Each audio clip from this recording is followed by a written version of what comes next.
Hello, everyone. It is my absolute pleasure to welcome you to I Think, Therefore I Slam. This has been an idea I've had cooking up for a long time now, and it's finally out there and it's finally alive.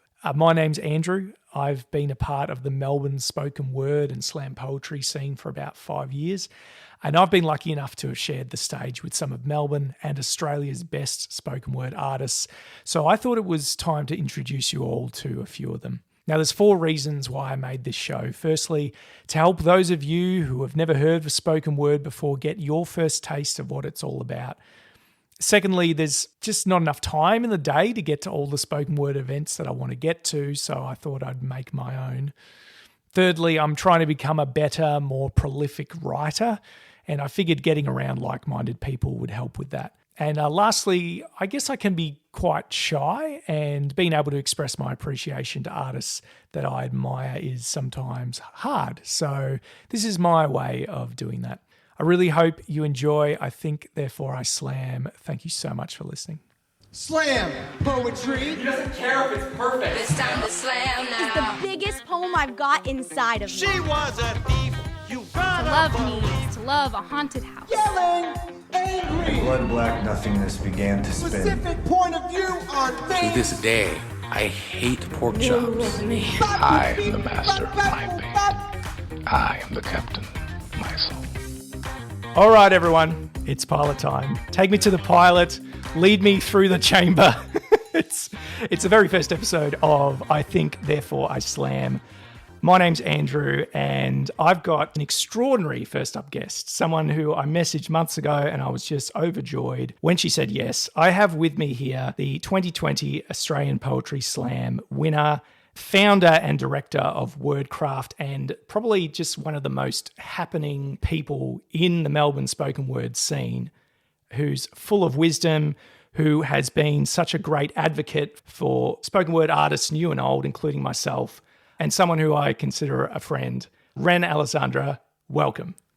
Oh, how exciting. I'm just sitting here fist pumping the air. I feel deeply honored that you've invited me to be a part of this. Oh, thank you for that very warm welcome. You're very welcome. We've got so much to talk about. I've got this big old list in front of me. How about we start with some slam? Because there's some people listening that have never heard a slam poem before, I'm sure. So what's the first piece that you're going to do for us tonight? So Dandelions is a poem that I wrote deep in 2020 when I was first performing and I was just word vomiting everywhere all the time. The poem will speak for itself, but to this day, whenever I perform this poem, it transports me back to that version of myself that was longing. It's a poem that lives in my heart. Yeah, I feel really honored to share it. This one's called Dandelions. I've been wishing on dandelions, reaching for the lost lashes in the wind. If I catch them, will love come to me? Is that how this works? It's been so long since I felt love on this skin. Real love that sees this skin that wants what's beneath it. To be wanted so much, there's an ache to curl up in their chest and blossom inside their ribcage. I've been floating on an iridescent wave of maybe, this uncharted sea that seems to follow the same story, a curse of insecurities that deeply haunt me in the shapes of my inadequacy, but I'm used to it. You know, I'm starting to think that love is a lie. It's a game people play with me. I'm a sideline. I'm a subplot to the main arc of their movie. A mistake in a remake of a maybe this time might be the last time, but it never is. I'm the extra of an omitted scene. The blurry face at the back of the room of a dreamboat's wet dream, a notch on the belt, closing from no use, healing like forgotten wounds because leather is skin, after all. I'm ready for my future, he told me. Face to face, cups of tea between us, steam, a smoke screen for first date jitters as I whispered, so am I. I drove home that day with the ghost of him on my lips. Laughed at the thought, here's a tea I'd like to sip, but when you're forcing someone into your thoughts, they're not the one. When you don't care if they reply, they're not the one. I want you to know me, he told me, over the phone, quietly, nightly, as we let the weeks unfold, both of us knowing that we were simply hoping that the spark would come in time. but waiting drains energy. It's a drip feed into insanity. I don't have time anymore to be hunting for something I'm actually not ready for. And I realized this desire for love is a sign of an absence of it within myself. And so in a moment of fortitude, I faced up to my truth and I finally told a boy, goodbye. There's something else I have to do. Yeah. Clicks all round. Clicks all round. Clicks all That was around. so wonderful. I'd heard that one before. And as you were going into it, I realized, oh, it's this one. Is that so precious? Like when you hear someone perform something that you recognize instinctively, even if you don't know the words, to feel that essence again. There's poetry just in that. Absolutely. It's like a favorite song or something. There are some people listening who might not have ever heard a spoken word piece before. What do you want that person to know about spoken word slam poetry and what it is, what it can do? Oh, just that question. I honestly got shivers. Spoken word is truth telling. That's all it is. We talk about storytelling when we're writers for sure, but I think the distinction between storytelling and spoken word is truth. There's this idea in spoken word poetry and slam poetry, quote unquote, that in order for a poem to be a successful slam poem, it needs to be aggressive or fiery or political. A successful spoken word poem is only someone's truth. So if someone is listening to this for the first time and that's the first ever poem that you've ever heard, and it doesn't sound like what you've seen maybe in, what's that movie, 22 Jump Street, 23 Jump Cynthia. Yep. You know, the big clicks, the big claps in the back or whatever. Cool, great. I love that for you. But I found my voice in the softness of my truth telling, the undertone, my femininity, and how I express that. Those of you with a keen ear who are listening will notice some clips from that Cynthia poem in the intro. That's great what you said, Ren, though, about truth-telling, because sometimes the truth is verbose and is passionate about a wrong, about an injustice, but it can also be playful and observant and just having fun. I want to know about like the origin story of Ren Alessandra when it comes to spoken word. So how did you get into this whole gig? How far do you go back? First of all, I'm an English teacher in my muggle life, and I have always loved storytelling. I've always loved writing, loved story, loved narrative, but I grew up hating poetry. I thought that it was boring. I thought it was confusing and too sophisticated and fancy. They were just teaching dead white guys talking about clouds and shit. I didn't care. So many books on these shelves and so many of them are the classics. But when it came to poetry, it was just not something that was sold to me or taught to me as being accessible. And so I avoided it. When I went to uni and I studied creative writing, I avoided poetry units at all costs. I had a pretty heavy experience of perfectionism and I was really unwell when I was 21 to about 25, 26. I didn't realize how deeply sad I was and how bad my anxiety was eating my life. I was sabotaging friendships, frightening my family. I was the liability friend. I was really not in a good way. And my writing was always my medicine, and I would write in my journal and I would work on my novel, and I slaved over this novel for 5 years. Have you ever seen The Queen's Gambit? Yes. Anything with Anya Taylor-Joy, I'm there. Loved Cool. Queen's Gambit. Cool. Yes. And for listeners, there's this scene where she's lying in her bed and she imagines and visualizes the chessboard on the ceiling. And that motif is designed for you as the viewer to understand her obsession. When I watched that and I pieced together that the writers were doing this to illustrate the obsession, I realized, I was like, wow, I'm obsessed with my writing, because I used to do that every night. I would sit in my bed and stare wide-eyed at the ceiling and imagine my novel. And it was awful. And so I was really struggling with perfectionism. I couldn't get past this draft. And then one day in the winter of 2019, I was in the bathroom, some 90s playlist was on and I was mumbling along. And then a song ended, and for some reason, Spotify decided to glitch and didn't keep playing. And so I just kept singing. And then I realized that I wasn't singing, I was talking. And then I kept talking and I kept coming up with these rhymes and words and sounds. And I was using my voice in this new way. And I got to the end of this like random freestyle thing that I'd never done before in my life. And I looked in the mirror and I was like, oh, I think I just wrote a poem. And then I felt this ick in my body because I was like, I like this. And I felt shame about suddenly liking something that for so long I believed that I hated. Yeah. And so for the next few months, I would write and talk to myself every day. It took me 9 months from the time that I wrote that poem to plucking up the courage to go to a spoken word event. And that was before COVID. And there were events every night of the week, just like there are now. All the clicks to community for bringing nightly poetry back to life. It's back, baby. It's back and it's thriving. Yeah, it took me 9 months of sitting in my bed every night going, I could be getting in the car right now and I could be going and doing this new thing. But I didn't. I just sat there and I'd stare at myself or I'd binge watch something or I was so paralyzed. I was so stuck in the fear of being seen. I was so stuck in the fear of not being good enough and my writing not being good enough.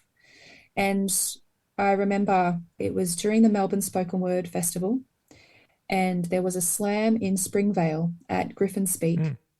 And I sat up in my bed that night and this was when my anxiety was terrible. And I got up and I looked at myself in the mirror and out of nowhere, for all the woo-woos out there, I honestly believe that the universe intercepted here because I sat up like I'd been jolted into the present. And I looked at myself in the mirror and I said to myself directly, the pull to share my art is greater than my fear of being seen. And those words came out of me like medicine. And even every time I share them with somebody, I feel shivers down my body because I do believe that something intercepted them. And so I got in the car and I drove to the other side of the city and I lied to my family about where I was going because I felt shame about doing something new. What did you tell them? I just said I was going to a friend's house.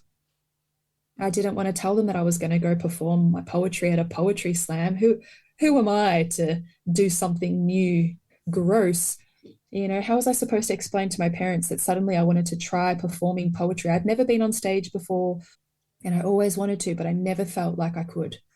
But I went to that slam and I performed and I won. And then within 15 months, I won the Australian Championship.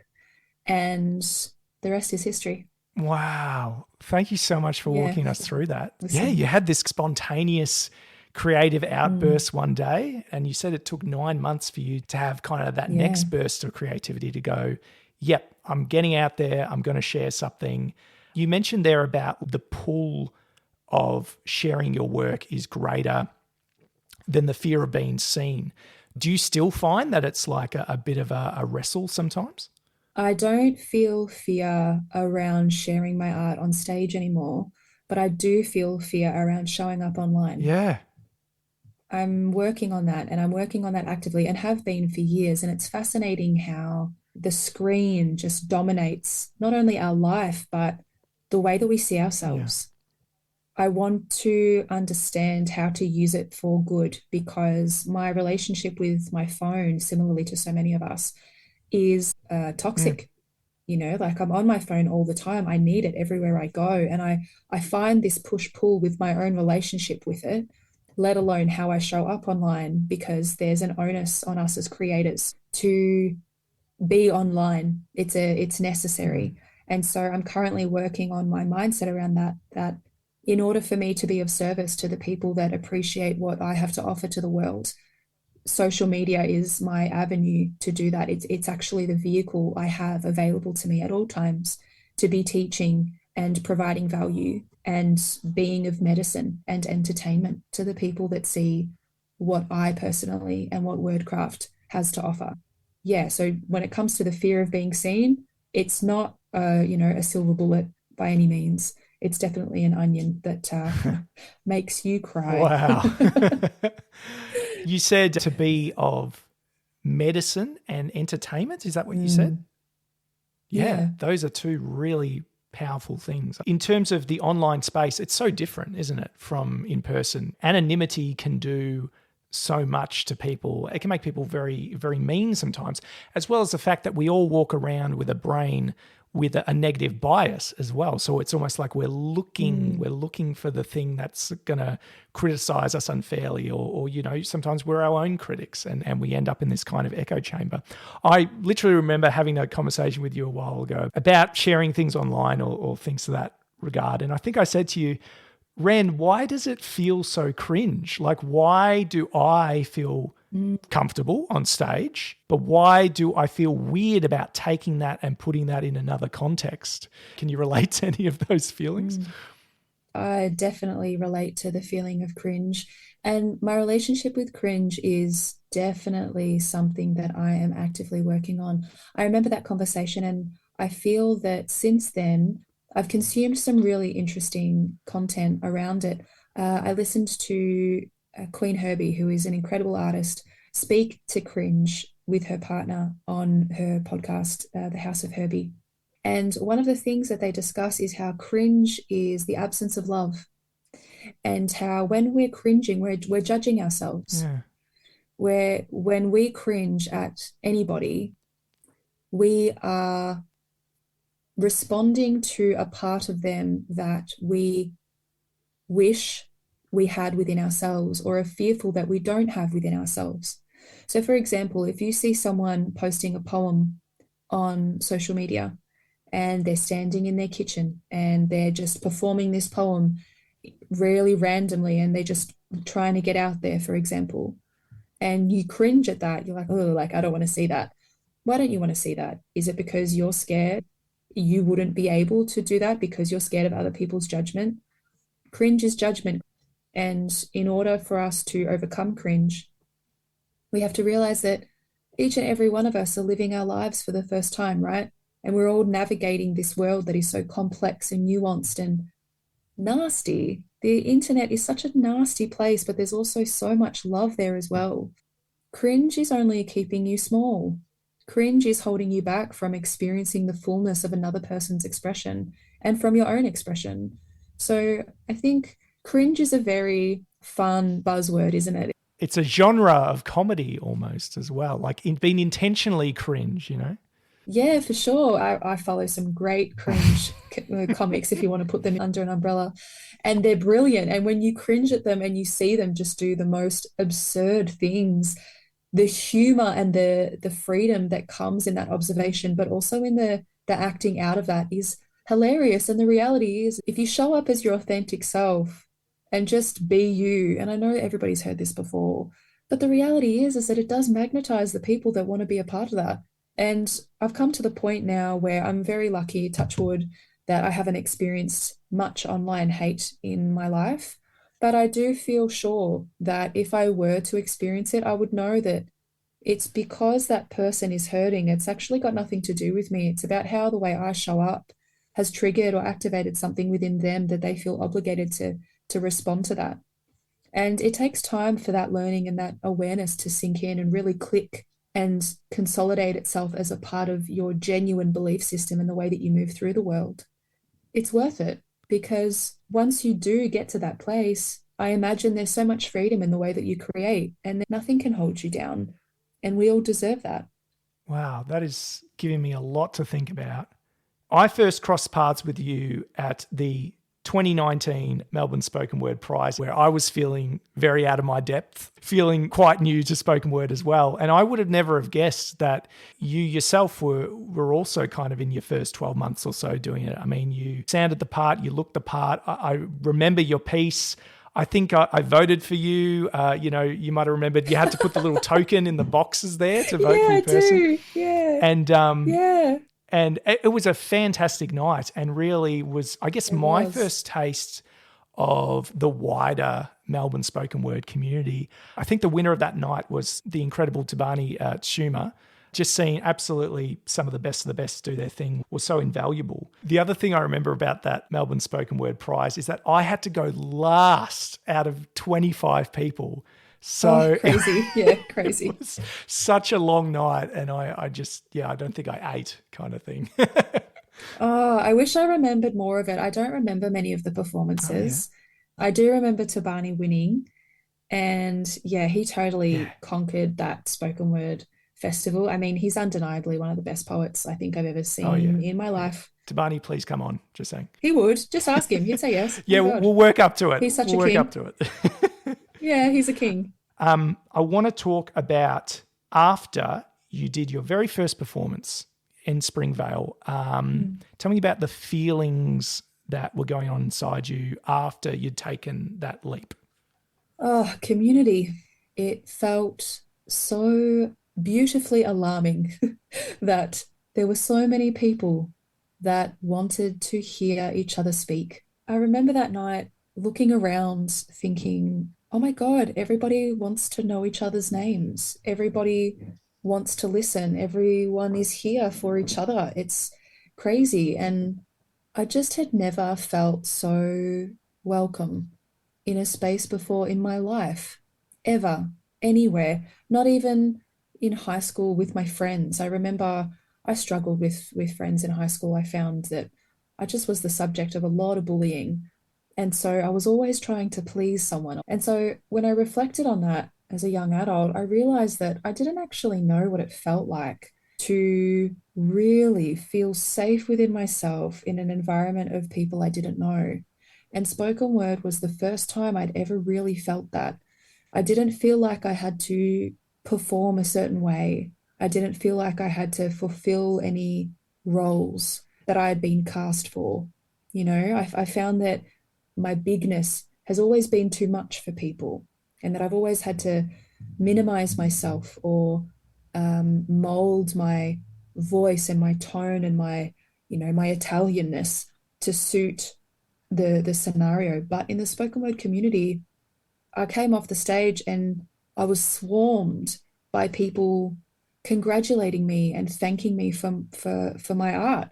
And everyone was looking at me in the face, and everybody wanted to know my name, and everybody wanted to say thank you to me and invite me to the next thing and get to know me on socials. And suddenly I was just a part of a community because I shared a poem. And I just thought, how has this been in front of me my whole life, and I've only found it now? What was I so scared about?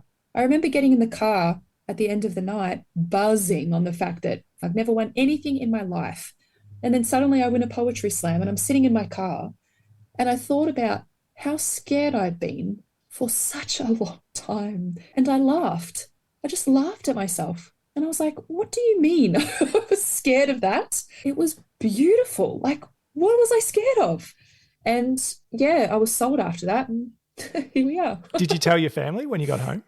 I don't remember, to be honest. Yeah. I started going to more events, and suddenly I was competing online a lot, and then COVID happened and I was competing 3-4 times a week. They picked up on it eventually. Now they can't get enough of it. Like, they absolutely can't get enough of it. Mum comes to Wordcraft every month.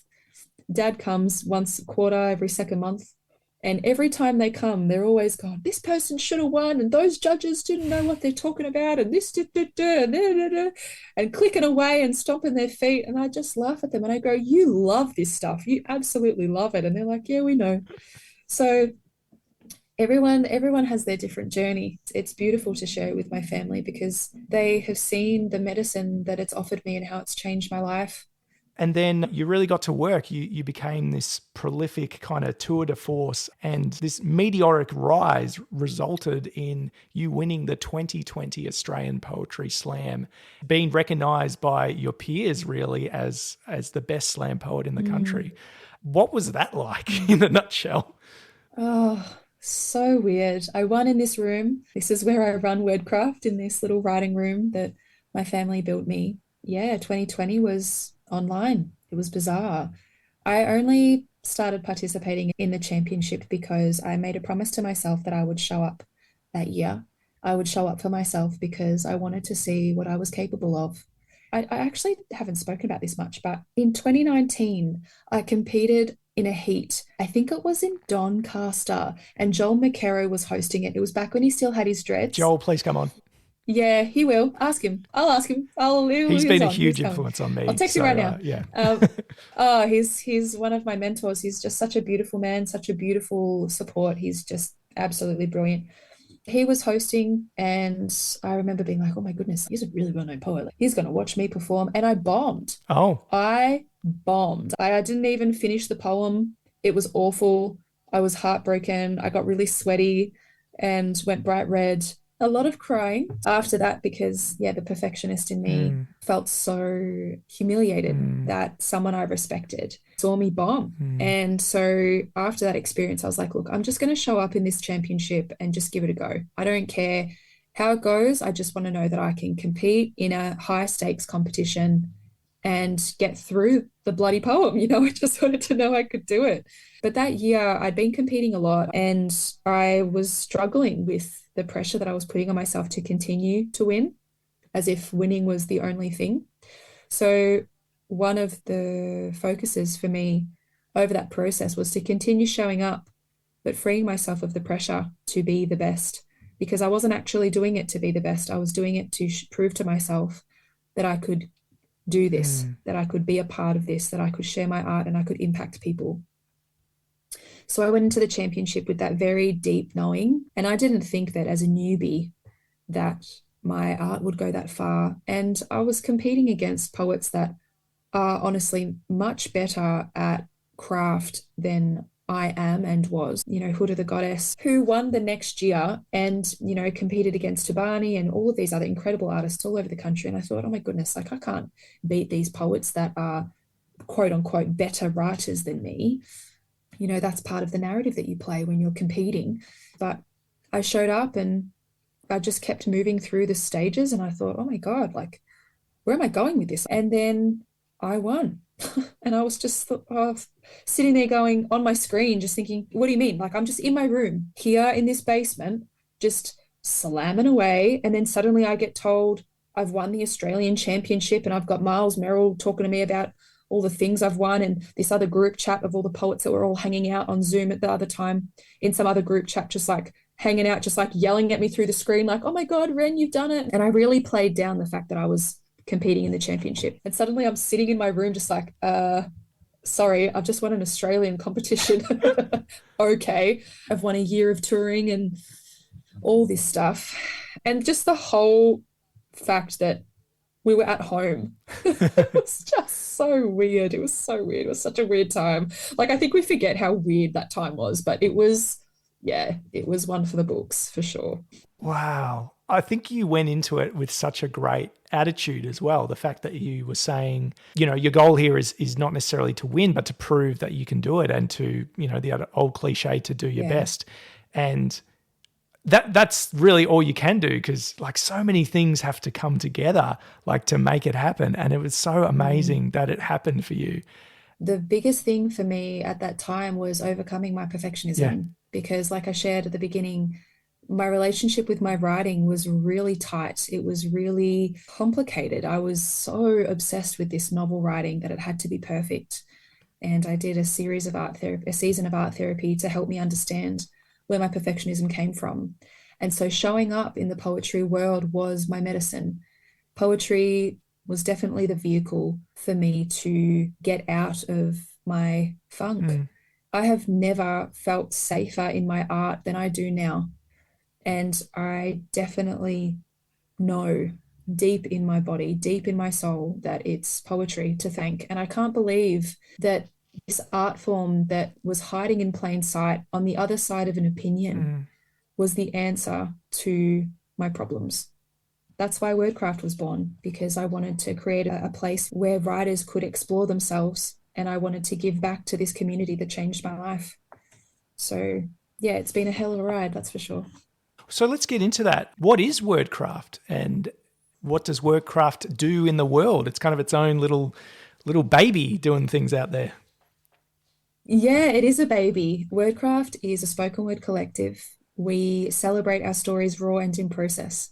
And at the moment, Wordcraft looks like monthly events hosted at the Fitzroy Art Collective, where we are on a rotation of an open mic with a feature artist that has 10 spots on the open mic, and also a 12-spot single round slam. So it alternates. 1 month is an open mic, 1 month is a slam. And the reason that we have settled on that model for now is because there is demand in community for competition, but there is also demand in community for soft space where people can share their art free of the pressure to perform. but it made sense for me as a facilitator to answer the call of that range of demand and need in community because of the success that I've had in the community. So I've tried to do my best to provide spaces that create opportunities for writers and celebrate them at no matter what stage of their art they're at. And what I love about Wordcraft, what I'm so proud of, is that on average, we have 3 to 4 first timers on the mic every month. It's so beautiful. And we always have people wanting to be on the open mic when it's already full. We have a segment at the end called Encore, Encore, where I put all the names in the hat and then we pretend like the night's wrapping up and everyone chants Encore, Encore, Encore. And we pull out the final name, and that person, whoever they are, is the last performer of the night. So if you're a person that's sitting in the crowd going, oh, I wouldn't mind chucking my name in, just like maybe give it a go, then you can put your name in and see if you get pulled out, and you might get gifted your first ever spoken word opportunity. We have a bookshop that people, local poets can give their books to the bookshop, and we sell them for no commissions. We just want an opportunity for you to share your art with community. And the winner of the slam wins a paid feature. So you can perform, and you might be a poet that's aspiring, emerging, however you want to label yourself, and you want to compete and see if you can get your leg in the door. And you can compete at Wordcraft, you can win, and you can also be awarded your first ever paid feature. It's amazing. We're 3 now. Yeah. And having recently been at the 3rd birthday celebrations, I think it's so cool that now you've kind of landed on servicing both those needs, if you like. And I believe the winner of one of those 12-person slams recently was a first-timer herself. So, we're seeing it happen. Yes. We're seeing the opportunities open up for people who are new and have new perspectives. And the space is great. Like, it's just this great little colourful space, and there's always random cats like walking through it. That's what I always tell people. Tell us about some of the wins of running Wordcraft and also some of the challenges. The biggest wins for me are when people thank me for the space because they're learning and they're expanding and they're healing. But nothing is better than seeing someone melt into their moment on the stage. I find witnessing others in their art to be one of the most honorable experiences that we can have as humans. To sit and bear witness to someone show up for themselves against all the odds is a real gift. The path that I've been on has been for me to discover my medicine. Part of that is to facilitate space as an educator for others to discover themselves within their own words. And I've seen some incredible things in the last 5 years.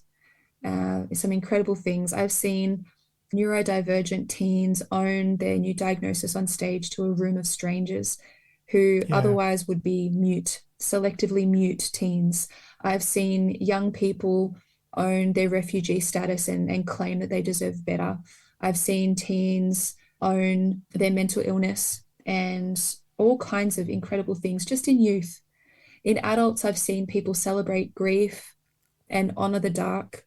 I've seen people celebrate their love so fervently and so proudly and so unashamedly that you only want to see it again. I've learned more about the human condition from poets than I have in any book, in any classroom, in any lecture, than any class I've ever taught. The human experience is it's stunning, it's complex, it's melancholy, it's painful, it's traumatic, it's got it all. And to witness it all in this microcosm on the stage under the fairy lights with a bottle of port with your mates, it's just the best. And I'll do it for the rest of my life. Wow. The thing that really stands out to me, Ren, is, Wordcraft has such a strong element of championing other people. You went through this experience of so much, I guess, exposure and accolades so quickly. But, I'm talking to you here and there's no sense of an ego trip or anything. I'm talking to you and there's that sense of paying it forward, of giving the spotlight to other people, of collaborative celebration.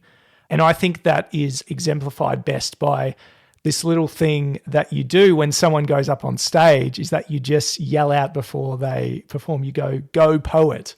Where did that come from? I don't know. I just started saying it. I feel really proud of poets. When I'm in community, I feel like a Zia. I feel like an auntie, and I'm really proud of that part of my identity. And I love being able to validate someone with a title. And I know what it means to be recognized as a writer. It's a compulsion to be a poet, to be a writer. It's not just a thing you choose to dip your toe into. It's something that calls you. Hunger and thirst is what I think of it like. I love that. That's a poem. Such a poem. And I started to learn as the more that I read and the more that I experienced that life is poetry. Everything we experience is poetry, but as poets, we are the conduit to craft that experience into words and make art from it. And to discover that calling within yourself is such a gift. It's like you discover your version of a superpower. I just continue to be astounded by how beautiful the art form is and how much of a renaissance we're in, re-emergence we're in, especially with Instagram poetry and spoken word and all of these other mediums and access points people have to discover the art form. But I guess I started calling people poet because I know what it means to have someone in community or have someone that's doing the thing that you're doing recognize you for the same thing. And so as an educator and a poet, it's part of my endeavor to make sure that every person that gets on that stage knows that they're a poet, because they are. And you don't need to be successful, in the terms of like winning a championship or getting commissions, or you don't need to win a slam to be a successful poet. Does your writing make people feel? Yes. Well, then you are a poet. Do you sit and write poetry? Yes, you are a poet. Do you look at things and go, gosh, that's beautiful, I have to write about it? Then yes, you are a poet. I think it's really important that we reframe our ideas of what it means to be successful in the arts, because if we're just using money or wins or competitions to guide those parameters, well, then there goes most of the art, because that's not why we create. We've lost it. Yeah, exactly. And I recognize the irony for someone that's had success and financial success as a poet and as a writer to say something like that. At the same time, I do believe it very, very deeply that even if I never got paid $1 for poetry again for the rest of my life, I would still know that I was a poet. You call it irony. I think of it more as you're someone who's been there. So you've done the journey. You're still on the journey, but you've done the journey and come back to the beginning and kind of rediscovered, no, this is what matters. This is what it's all about. And out of that has come your pursuits. Something of what you said there reminded me of this card that you have in your Wordcraft writer's deck, which we'll talk about a bit later. Oh, cool. But it's the opening card with a bunch of reminders on it. And I keep it in one of my notebooks where I scribble down poem ideas. It says, "You are a writer. Perfect does not exist. You can write for fun and for yourself. Everything you create is worthy." So I think everything you said there is just a wonderful summary of those 4 points. Just before we get into another amazing spoken word piece, I do want to touch quickly on some of the challenges that you might have or are still having with running Wordcraft, because it's a big operation. I just want to bring up an example I saw you sharing about maybe a few months ago. It sounded like that maybe you'd received some feedback about the fact that Wordcraft is a ticketed event, and that you felt really passionate about that, and about that, artists should be recognized and paid for their work, and that, if you wanted a free event, there's plenty of them around the city of Melbourne, that kind of thing. And I was reading it, kind of nodding along. Tell us a bit more about that. People don't understand what goes into facilitating events. They don't understand it. They think that you just rock up, you just do the thing, blah, blah, blah. It's not that simple.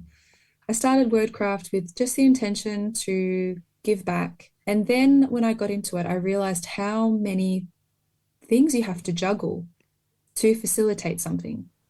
And for the last 3 years, there have been many nights where I have paid to be at Wordcraft.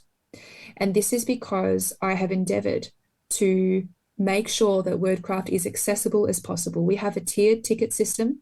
You can pay $15, $20, $25, $30. Each tier pays a different amount to service different elements of the collective. Wordcraft is also the highest paying spoken word gig in Melbourne that isn't funded by councils or grants. So in order for Wordcraft to continue to be the highest paying gig on the circuit, tickets need to be paid. I don't have any grant funding. I don't have any sponsorship yet. I don't have support from, the trust funds to help me run this event. I'm doing this out of my pocket. And the fact that I was being questioned, I'd had multiple people send emails to complain. And then I had some people contact me about people making comments in community. And I'm just going to be really honest about that, because I find that to be quite absurd, because I'd never really experienced anything like that in community before. I felt that the integrity of what we were doing with Wordcraft was being questioned and was under attack. And the fact that people were discussing it disrespecting the effort that goes into facilitating was really hurtful. And I reacted.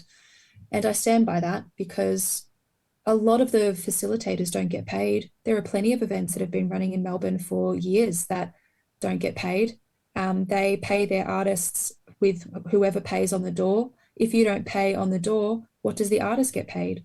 I've done gigs where I've been paid $25. I've done gigs where I've been paid in books or in drinks. And there comes a point in your career where you don't want to do that anymore. And that's okay. That's not to shade on those facilitators, because they're contributing to community, but they're not getting paid either. And I respect them for doing that, because it's a hard slog. I'm not going to shame myself for wanting to pay myself for my work. I had to say something about it, because if you want to come to Wordcraft for free, you absolutely can. You can volunteer. I've never been quiet about that. You can volunteer and come for free, but we pay our artists really well for 20 minutes for a 20-minute set. And I'm really proud of that. And I'm never going to change that, because I know what it means to get a good paying gig when you're an emerging poet. If you want to go to an event that's free, please go, but please know that your artist and your facilitator is not getting paid. So there has to be a diversification of the offerings in community, because that's how the world works. If that value doesn't align with you, well, that's okay. But that means that Wordcraft isn't for you, and that's fine.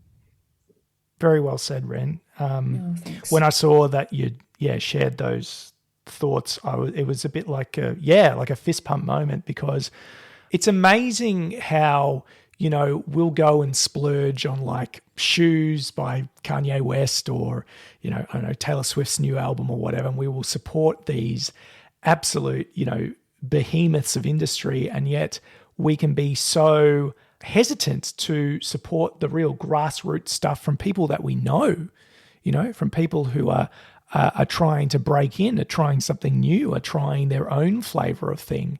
So I think what you said about having very much like a right to set that in stone and saying this is the way it's going to work is really great. I'm sure there's other creators out there who maybe have copped similar things, and I think you were speaking for a lot of them at that point. Just to wrap up on the Wordcraft stuff, am I right in saying that you want to grow this thing to be like your thing, yeah? And you're kind of committed to all the learning that goes into that, from a business management perspective, from a technology perspective, these things that we were talking about before the show. Is that where things are headed for you? Is that the dream? Yes, definitely. Absolutely. I have a huge vision for what Wordcraft has to offer community. I see a writers' festival. I see collaborations. I'd love to see a podcast. I'd love to see all kinds of things. I think about Wordcraft every day. It has infuriated my friends the amount of times I've just brought it up in the middle of conversation when we've been talking about something else, because I've dedicated my life to my artistic pursuit, and I believe in its power. I believe in its medicine. I believe in the opportunities that we have the capacity and are creating for poets right now in this moment. And so I've fluttered around with different ideas and different ways of, maybe if I start this side hustle, I'll be able to bring some extra income in to support this and blah, blah, blah. So I've definitely been on the journey of trying to figure out how do I do this. And I've come full circle, and I've realized that I just have to go all in and trust myself. something that I realized recently was that there are people in community that see me as a leader, but I'm still learning how to lead myself. And I'm working on being more open about that because I've been concerned that there's this idea that I have it all worked out. I don't. I don't know what I'm doing. I'm making it up as I go. I don't have an MBA. I'm a poet and I'm a teacher. So I'm doing my absolute best. But I know that Wordcraft is going to continue to change lives and or support the changing of lives. If tomorrow was my last day, I would die knowing that I was, doing what I loved. So as far as I can tell, Wordcraft is successful already. Wow. There you have it. I think it's time for another spoken word piece. I have to perform this one. So last year, I had the privilege of being commissioned by Invisible Libraries, which was an initiative with the State Library of Victoria, run by two of the fellows, Lisa Shelton and Marisa Sapporo, who were bringing Braille to the State Library of Victoria, poetry in Braille for the first time ever. And it was wild to me that poetry had not been translated into Braille yet. I did not know that this entire language, this entire group of people had never experienced poetry other than having someone read it to them before. Yeah, I had the privilege of being one of the first ever poets published into Braille, and this poem was translated. So Marisa Sapporo, she is an Italo-Australian woman as well. I'm a second generation Italian migrant.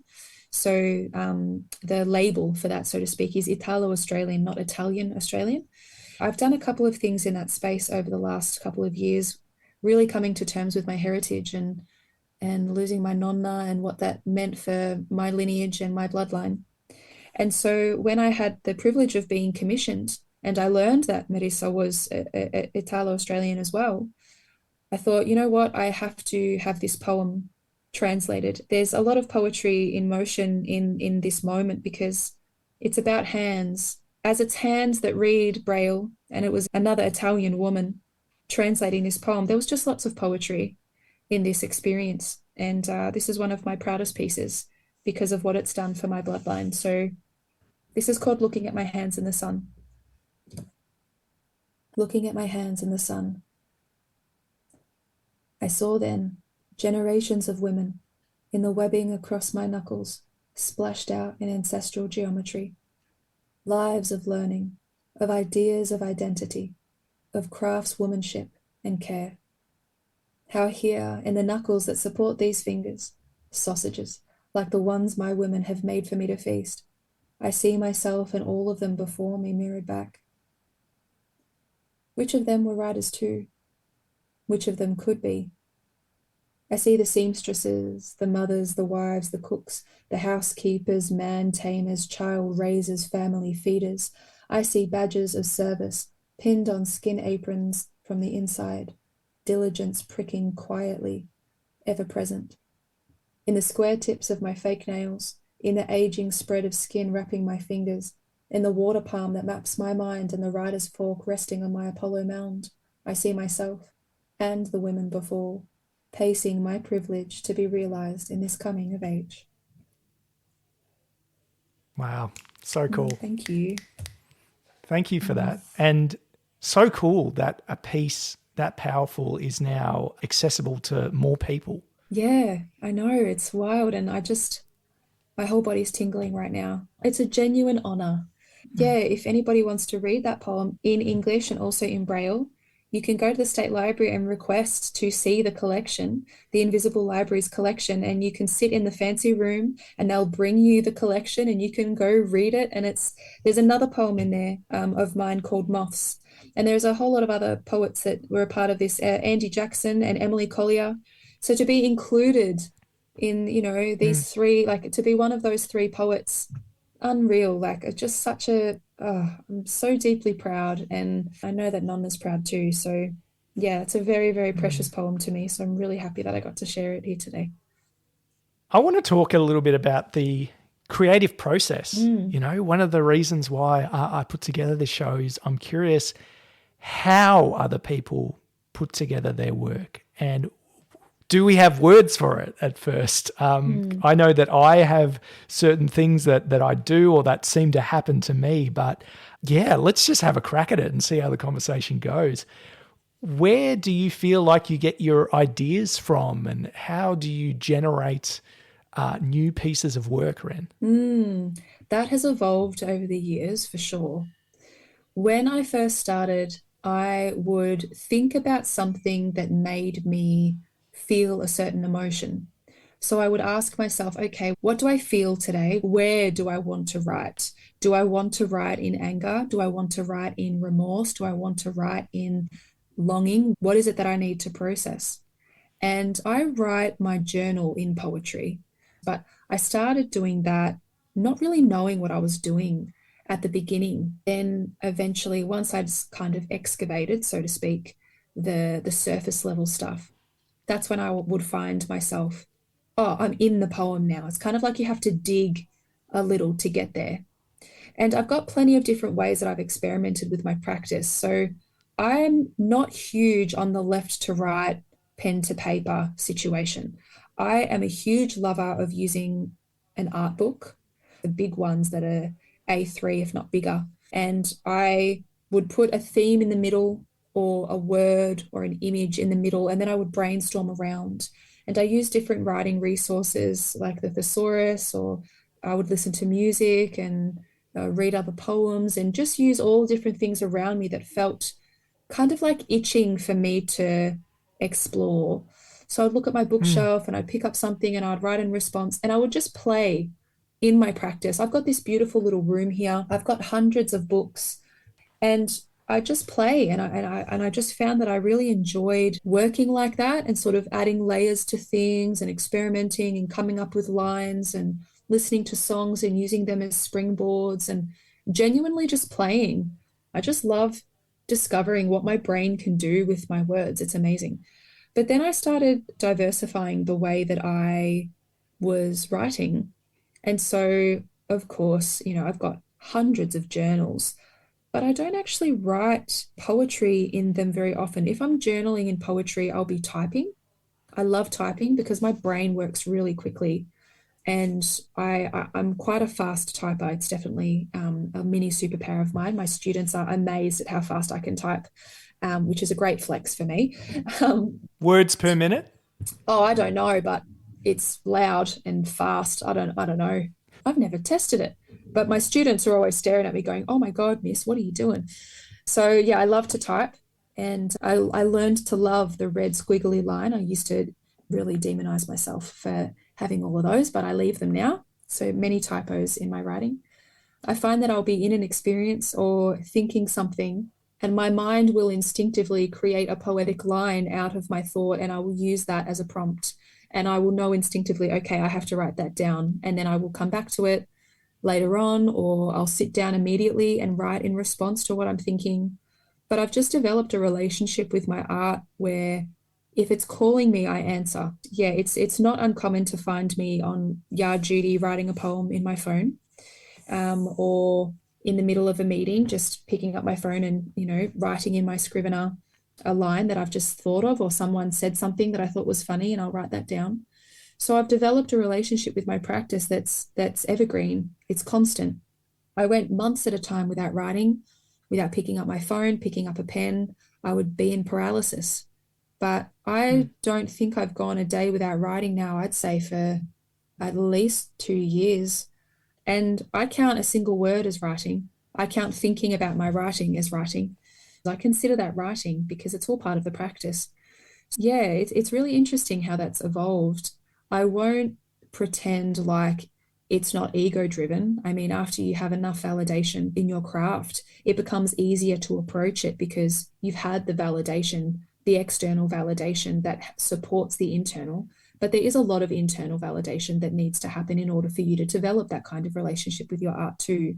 So I'm not immune to that either, because you can have plenty of people tell you how good you are, but unless you believe that what you have to say is worth hearing, well, then you're probably not going to write anything, are you? I use Scrivener religiously. I love that app. This is not sponsored. If you want Scrivener, definitely get it. It's amazing. Not yet. Yeah, not yet. It's the best app I've ever used. I've downloaded everything you could think of. I've spent thousands of dollars on writing programs and books and apps and all the things. And Scrivener is the best one. So you can download it for free on your phone. And it's just such a beautiful way to organize your projects, and it's pretty to write in. And so I want to type in it. I don't want to write in my notes. I want to go into Scrivener because I know I'm developing a project.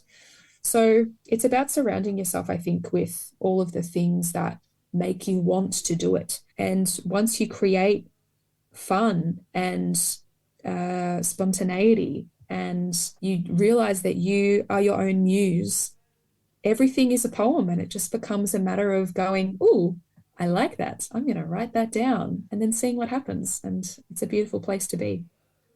Oh, how good. A couple of things that struck me. One is the ability to even write ideas or a poem while on yard duty is great. I very briefly worked at a primary school a long time ago, and I'm thinking, I just remember like cleaning up, dead possums and breaking up fights and stuff. And I was like, I'm not sure if I can fit that in there. It sounds like you've got a lot of different kind of tools and disciplines that help you there. And I'm sure the fact that, you are building the Wordcraft community up and often getting around other writers is something that helps me, and you've run workshops that I've been to where we're generating ideas in different ways. We're using the Wordcraft idea decks, which have been great as well. I want to have more of these tools because for some reason I have this metric in my head where I'm like, I've only written ... so many poems. Now, I don't know if that's helpful or not. Like, I just want to write more. I just feel like I've got more to get out. And if I can develop more tools and if I can get through, some of that perfectionism, some of that imposter syndrome that we've touched on a little bit, I think there would be more there. So I'm hoping that, through these conversations, it's going to help me as well kind of get there. So thank you for sharing that. Oh, always. And on that, the concept of designing metrics around your achievements to define yourself can be such a trap. And I say that from experience. I remember when I was competing and thinking, okay, like the more I do, the more opportunities I'll have, which is absolutely true for sure. But it also did get in the way of me writing authentically for a while. It got in the way of me just enjoying myself on the page. It got in the way of me loving my art because I felt like I was doing it to achieve something.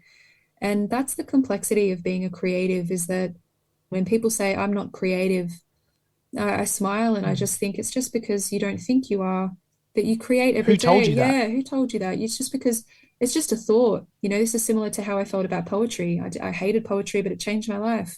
So when people say I'm not creative or I can't write or I'm not a writer, I'm not a storyteller, I think, yes, you are. You just don't think you are. You just don't know you are. And everything, it really is about mindset. Our minds are so powerful. We know this. And so it's interesting to me because the way that you hold space when you're on stage, you are so colorful and fervent, and your work is so beautifully crafted and thoughtful and intelligent. You have so many skills and so many resources available to you.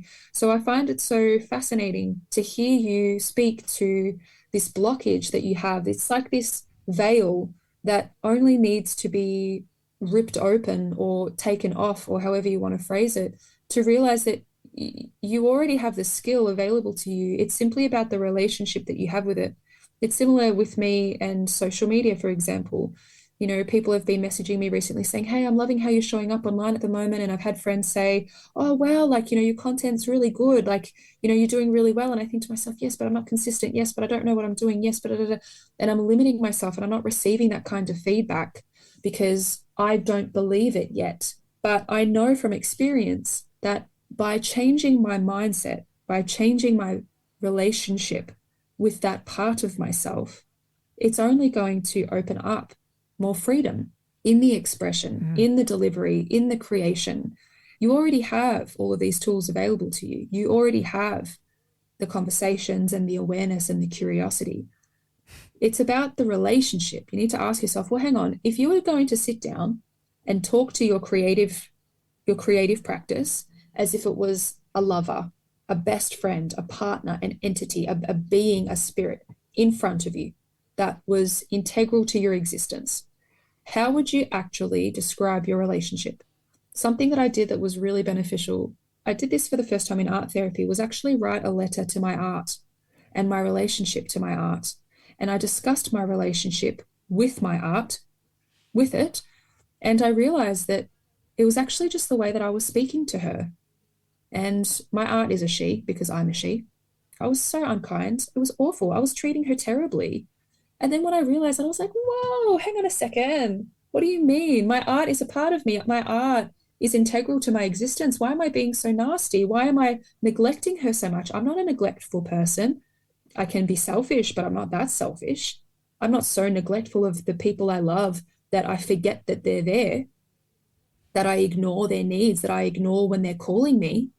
I will always answer my family when they call my name. And if my art is calling me, why am I not answering her? That's not who I am. And so that experience for me really made me take stock of myself. And I felt so angry at myself and so ashamed that I had let all of this time go by and just ignored her like she wasn't there. My art is always there. Your art is always there. And this activity, this exercise for me, honestly, was one of the turning points in my life, because I realized, I was like, well, I want a relationship with my art. That's what I want. So why aren't I pursuing that because of others? Well, that's stupid because I don't actually care what they think. Yeah, if that's something that I can offer you, write a letter to your art and discuss your relationship and then ask yourself, is this the relationship that we want? And if it isn't, well, then what can you do to change it? And see what happens. Thank you, Ren. That was very moving. You're welcome. And yeah, what a valuable exercise like to try. I'm so glad that that was helpful to you. And yeah, that's something I'd like to do as well. I want to dig into your background in teaching. So you're no stranger to being in kind of a teaching and leadership environment. You're no stranger to being around young people. I know we've had conversations about how you and I both came to spoken word mid-20s or so, and you've shared some reflections here about how, you know, you couldn't believe that you hadn't done this earlier. And I share some of those sentiments. And we've had the privilege of seeing, especially recently in the most recent Australian Poetry Slam, very, very young budding artists who are coming through with fully formed voices and ideas and incredible things. What are you seeing in kind of the next generation of slam poets in Australia? Oh, I see spoken word, slam poetry. Oh, I want to see it on the curriculum. I really do. I want to see it taught in classrooms. I want to see it valued in school culture. I want to see it everywhere. I want it to be something that everyone knows about, that everyone has seen, that everyone gets amongst. That isn't just a wishful thing for me. I believe in it so deeply. The top 3 poets of the Victorian State Final last year were teenage girls. Last year, there were 2 winners. One was an Indigenous man and the other was a teenage girl. KJ. She's an incredible poet, like unbelievable, unbelievable. And it's amazing to me that youth are having their voice heard, because our generation didn't have our voices heard as youth, as kids. There wasn't space for us to be activists or protest or share our opinions on the state of the world. And this up and coming generation, they're activists. They are enforcing change, and they are enforcing change in their corner. Simply by sharing their story, they are educating the people around them. That's activism. It's so beautiful to see the reclamation of self at such a young age, because you don't realize how much of ourselves we lose when we're teens, how much of ourselves we lose when we're children. Why does life do that to us? It doesn't make sense. Where do we lose ourselves along the way? Why does that happen? And these young people, they're showing up in a way that is just unheard of. It's beautiful to witness young people speak up and use their voice to activate change in their communities. To be a part of that movement, to be a part of that shift, hand on my heart as an educator, oh my goodness, there's nothing better. I'm not interested in outcomes as a teacher. I'm not interested in A+. Sure, I want you to have good spelling and you better know how to use a comma, but I'm more interested in the way that you feel in your work, in the way that you feel in your voice, the way you feel in your body. How do you feel? Do you feel like yourself? Can you use your voice? Can you speak up for what you need or what you believe in? That's what I'm interested in. And so to sit back and watch these young people answer those questions, I'll click all the way to the stage, my friend. It's the best. Wow. Ren, was it you who shared a story at Wordcraft or somewhere talking about how, you know, so many, let's say 55% of young people, when it came to creativity, had received some kind of negative messaging, like in their teenage years, about something that they'd done? And you mentioned losing parts of ourselves when we're young or whatever, and how, you know, one experience of discouragement can cut off people from thinking that they can do this or they can stand for this or whatever. Was that you, or am I thinking of It's someone definitely else? something I've discussed before. I'm not sure if I said it Yeah. in those words, but it's definitely a sentiment that I've visited many times on stage about the impact that our formative years can have on the way that we show up and the way that we relate to ourselves as we're older. I mean, how many times have you heard the story of a creative or a successful person talk about how they had a teacher that told them that they wouldn't amount to anything, or a family that thought that what they were doing was stupid and didn't support it, and then they had to overcome all the odds to realize that it, you know, was the thing that would change their corner. When you have a formative experience of rejection, it shapes you for the rest of your life unless you have the privilege of accessing the resources and the skills to find that memory, to find that wounding and heal it. Because I believe and I know, and this isn't a new idea, that spoken word is the most accessible art form, because I know that deeply in my soul.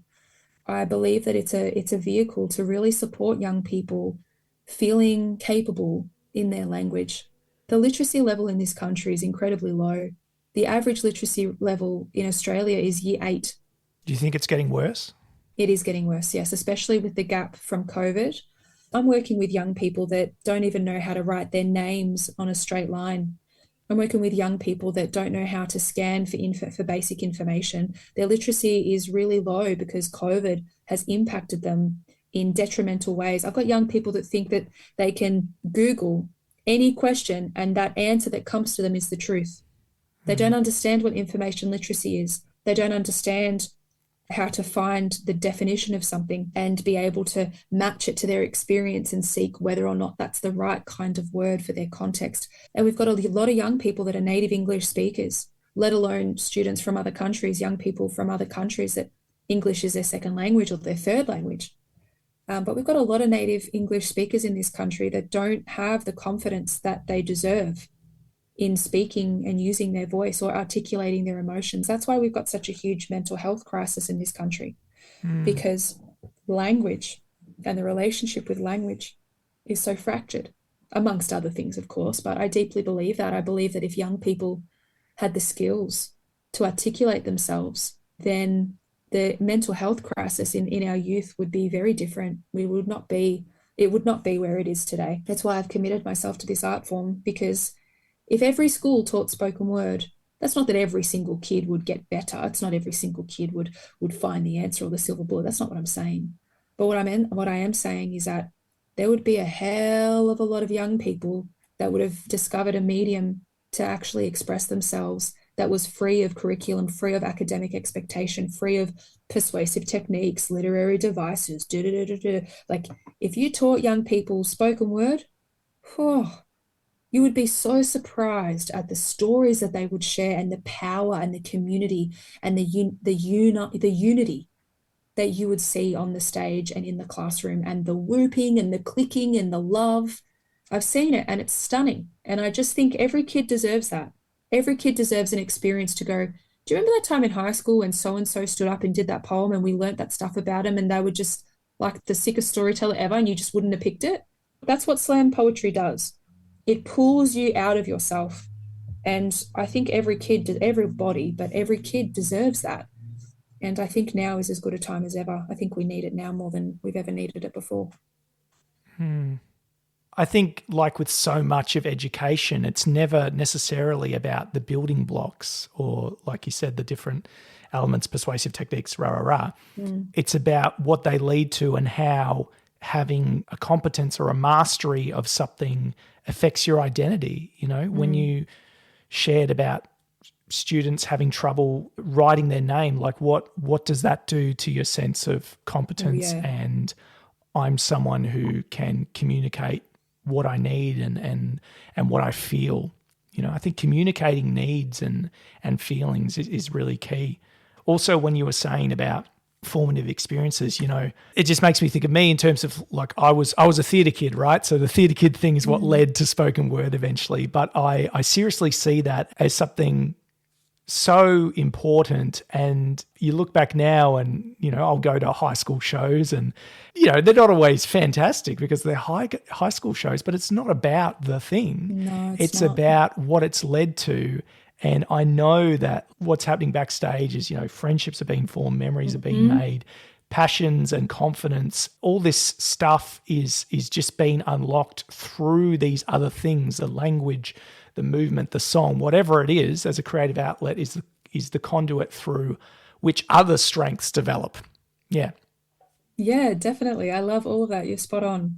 And that's exactly what it is. And with spoken word, every poet is different. Every human is different. Our stories all come out in different ways, right? And, you know, I'm sure the connections are clear. What I was sharing with you before about how, you know, going into spoken word, sure, I did it because I wanted to show up for my art, but I found my people. You know, I found the people that resonate with me and my values and my politics and my belief systems and the humanity of it all. That's part of the beauty of spoken word. And the thing is, as well, is when you witness someone share a poem, suddenly you know them in ways that the people in their life don't know them. And there's a sense of intimacy there that you can only grasp if you have been to a poetry night. That's some magic shit. You can't make that up. When you watch someone show up on stage for the first time and they're shuddering and they choke and like they nod and they're like, oh, this is the first time I've ever done this. Cool. And you're like, yep, I'm here for you, mate. Like, I got you. And then 3 months later, they're mic drop moments, they're throwing in puns, they're doing all the things, everyone's clicking and snapping and they're owning themselves. I daydream about what it would be like for every kid to experience that kind of witnessing in others. Yeah. When you witness people's growth in that way, that's different. It's not the same as sitting next to someone and going, oh, you got 85, well, I got 92%. It's not the same. It's different. That's not how we should be competing. We should be competing where it's actually not about the competition. Because a slam isn't really about who wins. It's about the celebration of the fact that we're showing up and putting ourselves on the line, you know? That's what it's about. That's the kind of competition that young people deserve. Not the kind where they're sitting in class and they don't want to show their friend that they got a D or they got an F because their friend is always so good at algebra or whatever. Like, yuck. That's not fun. That's the formative stuff that changes you. That's the formative stuff that makes you go, I'm not good with numbers, so I won't be good with money. Or I was never good in English, so I'm not good at communicating my emotions, and so I struggle in relationships. That's what those experiences in high school do. And it was the rubric, it was the grade that told you that. Yeah. It took all those micro learnings and attempts and falling on your face and getting back up again and having the courage to try again. And it distilled it into this arbitrary thing. So, yeah, there just needs to be a wider lens, I suppose. Absolutely. I absolutely believe that there needs to be that. I struggle as a teacher because of that part of my identity. And I don't work in a role where I'm grading things. My role is very different. And I don't think I ever will be in a role where I have to grade things because I just don't believe in it. I see its value, don't get me wrong. I'm not immune to that. I'm not that naive and I'm not that. Like, I went to a private school and I feel very grateful for that privilege. It's awarded me a lot in my life. At the same time, multiple truths can exist. I know that my private school education was the birth of my perfectionism and my anxiety and my competitiveness or internal competitiveness to be better than myself every day. And that's exhausting. I just want to exist. I just want to be a butterfly and be pretty and flutter around and do cute shit. I don't want to be told every day that I have to be better. I don't need to have all the skills. I'm allowed to just knuckle down and enjoy myself. And I wish that young people had more access to that. Now when I go and I do anything in a private school, I see the same belief systems instilled in them, this expectation, this high academic output. And I see its value, don't get me wrong. But oh my goodness, like, let them breathe. Let them play, because the pressure that we put on young people to be smart and be academic and be successful and figure out their lives by the time they're 17 and put in their uni requests and all that crap. Oh my gosh, like, can they just go get dirty a little bit and make some art and make some mistakes and go fall in love in Paris or something? Like, can they just do some stuff first? Like, you know what I mean? And I just think that poetry is a way to give them access to that kind of experience where they get to explore their existence before they get funneled into an expectation. Poetry for everyone is what I say. Hear, hear. And think about the ritual of it all as well. The fact that storytelling and being affirmed in who you are and the things that you say in front of a community has been, so important in societies and in tribes throughout the years. Like, this is just an extension of that. Yeah.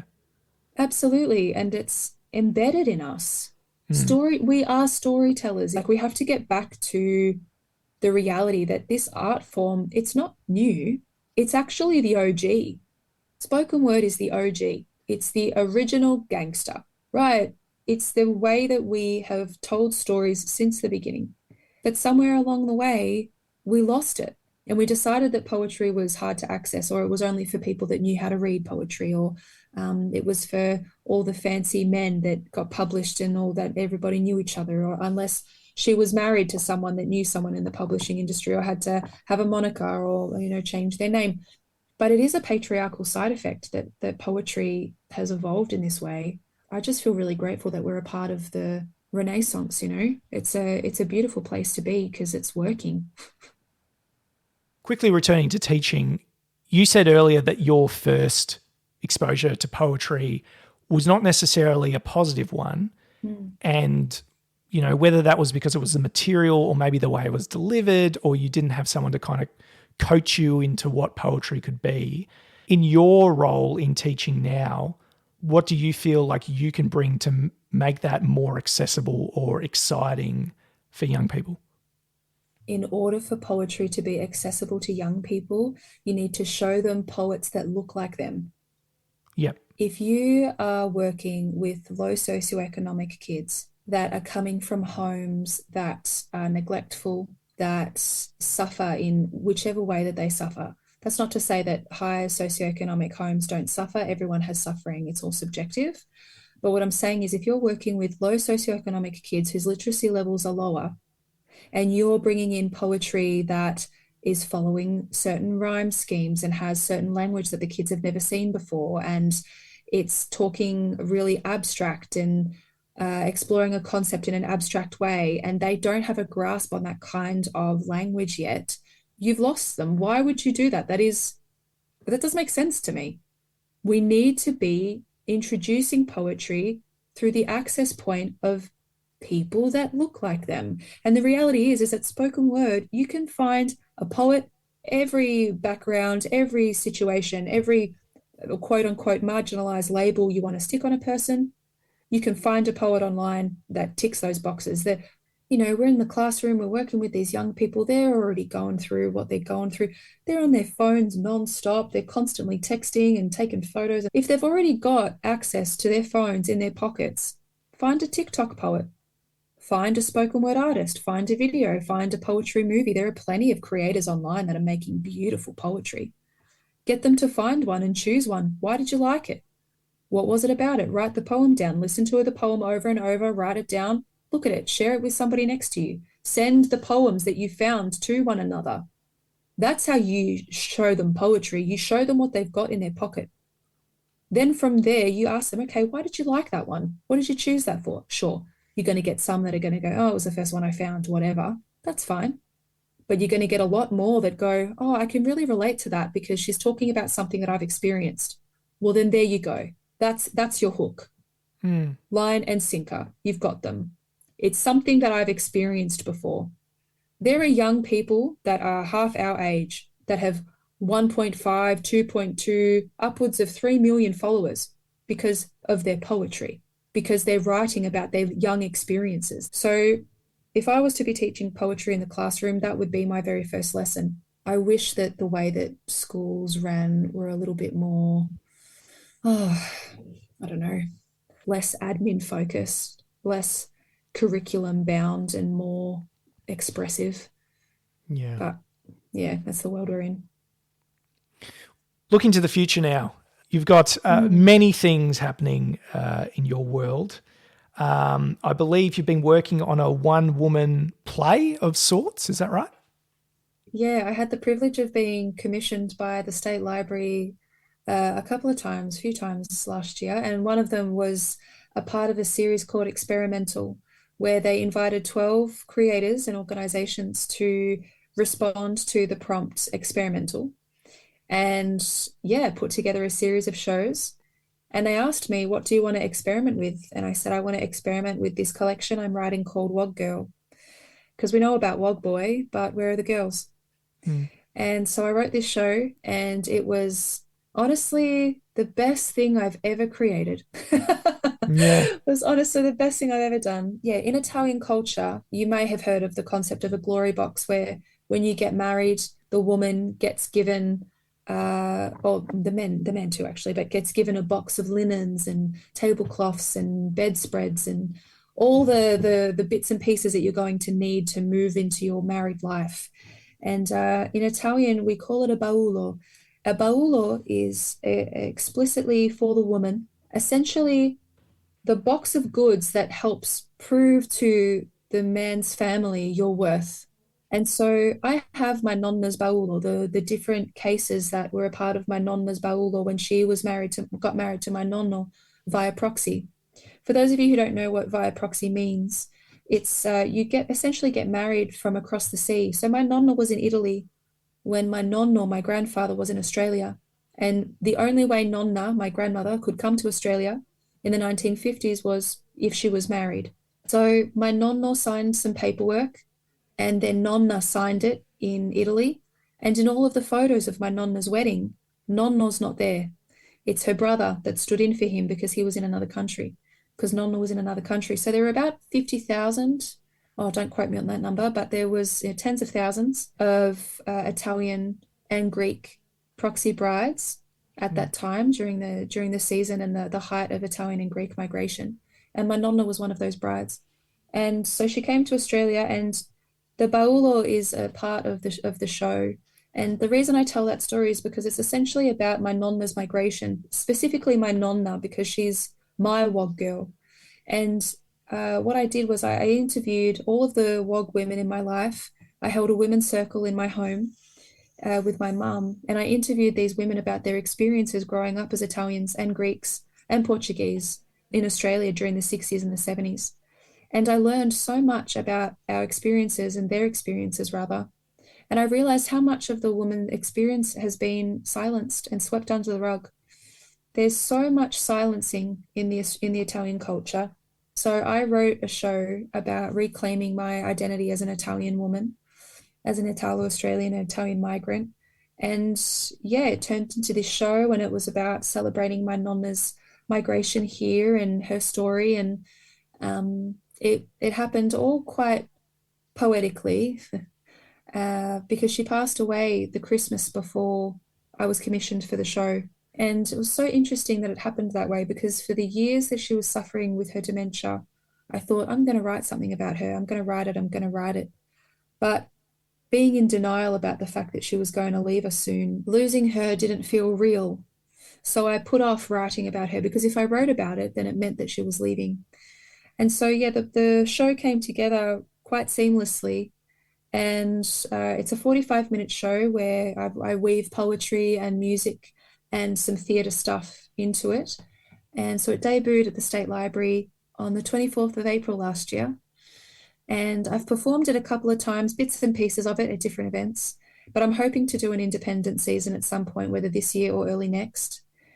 Yeah, it's one of my proudest creations because yeah, to step into my identity with my heritage and to learn about it from the women that have raised me in this context was real medicine, and it has definitely been a life changer for me. I think I've seen a good chunk of it. It just struck me as so personal, so unique. Yeah, and you're getting up there, and kind of your opening monologue is taking a hammer, if you like, to all these, I guess, cliches about Italian people. It all comes across. So really looking forward to seeing the full thing at a fringe festival or wherever the case may be one day. Yeah, for sure. Well, stay tuned. It'll happen.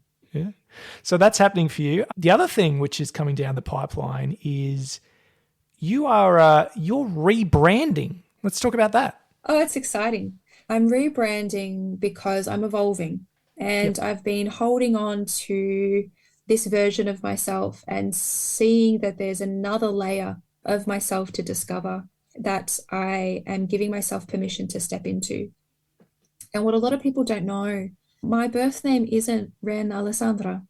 Ren Alessandra is actually my stage name. I've been sitting with that name for the last 5 years, but I've been calling myself Ren since I was 21. So it's been 10 years since I've been Ren, R-E-N. Last year I did a dance course with a group called Eclectica, and part of the journey was to discover essentially like our alias or our alter ego. And a name that has been floating around in my mind for such a long time, a word that's been floating around in my mind for a long time, is the word rapture.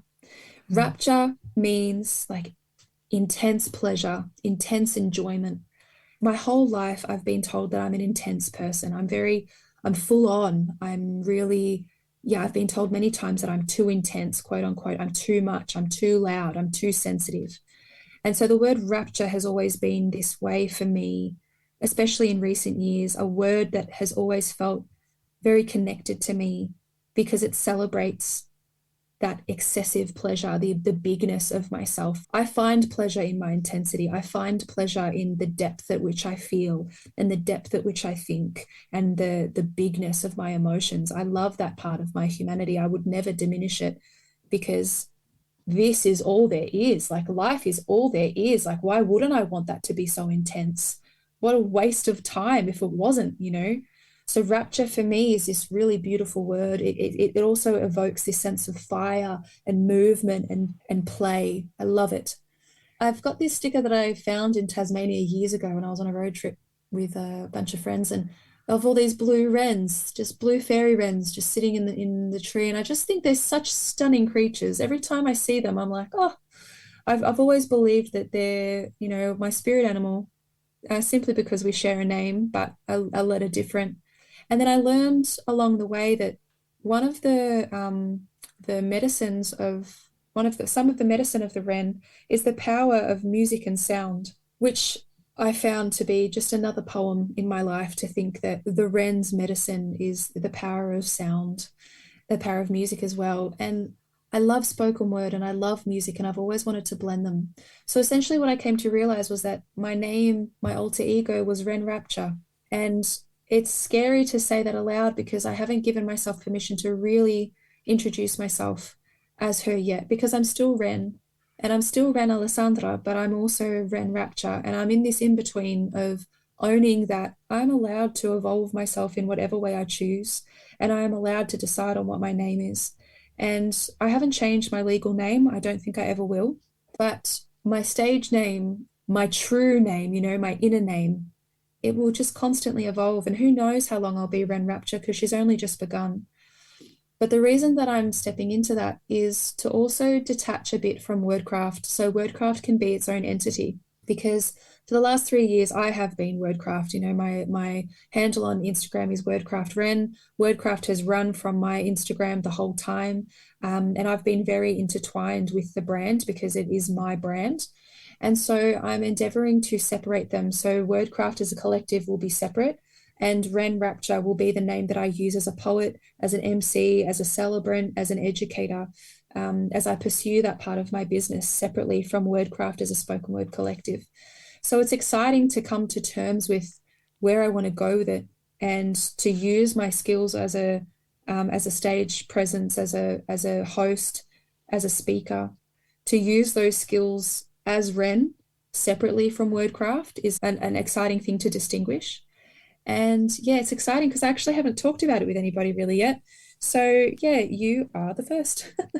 Hey, nothing like kicking things off with an exclusive, hey? Yeah, love it. Yeah, so thank you. So it's exciting. I've got business cards and it's a whole vibe.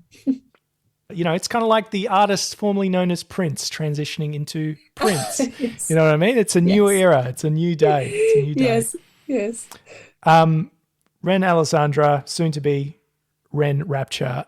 We're getting to the end of our time today, but I'm sure people have been hearing your stories, hearing how articulate you are, hearing how passionate you are, hearing your pieces, and they want to find out more about you. They want to follow you. Where should they go to find out more about you, your work, Wordcraft, all the things? We're going to plug everything now. For sure. So I use Instagram the most at the moment. So Wordcraft Ren. If you look up Wordcraft and then a full stop and then Ren with a W, you'll find me. I also am Wordcraft Ren on TikTok. That's new, so get around that. If you want to check out Wordcraft, wordcraftspokenword.com.au. And yeah, that's the crux of it at the moment. So definitely chuck us a follow. Let me know where you found me. And yeah, come along to Wordcraft because we're waiting for you. Absolutely. And I'll second that all the way. You know, I brought friends to Wordcraft and they're always blown away by the community there, the sense of excitement to see what's going to happen, what's going to be shared, you know, the new voices that are coming through in the Melbourne scene. You know, you'll be able to see Ren there. You might run into me as well. It's just a really great space to hang out with people who are passionate about art. Ren, we're going to finish our time today with one more piece. What did you want to tell us about this one? I'm going to let it speak for itself. Great. Thank you so much for inviting me to be a part of this. This has been so much fun. This is my last poem. Thank you so much. My name is Ren Alessandra. Not because I was born that way, but because I was taught that way might be how I could teach you to respect me. It's a name that's feminine, but also a bit different. It's foreign, but in a pretty way. A bit easier to say.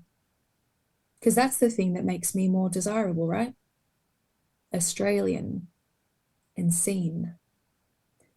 But my name isn't Ren Alessandra. It's something a bit more ethnic and apparently funny. It's not funny. My name is a bloodline of ripe tempers and an ass that doesn't quit. More ball breakers at times, but at all times, committed. It's not a name you'll easily say. It's not your fault. Let me teach you. My family's name is Pennesi. Not penis, not penis, Pennesi. Double N, one S. This is not English.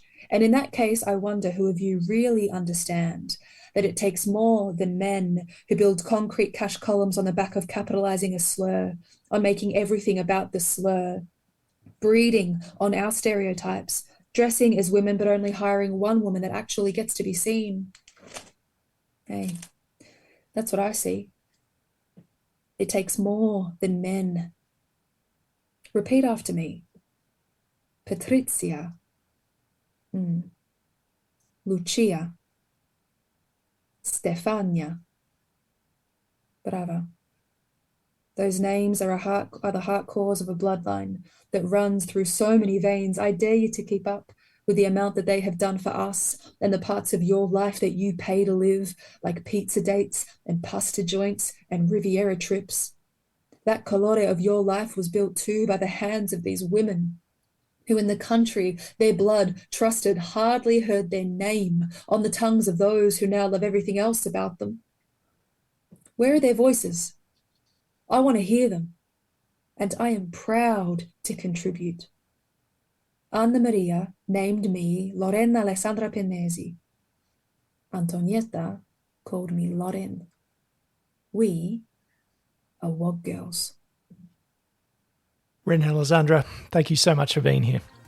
Oh, thank you. It's my honor.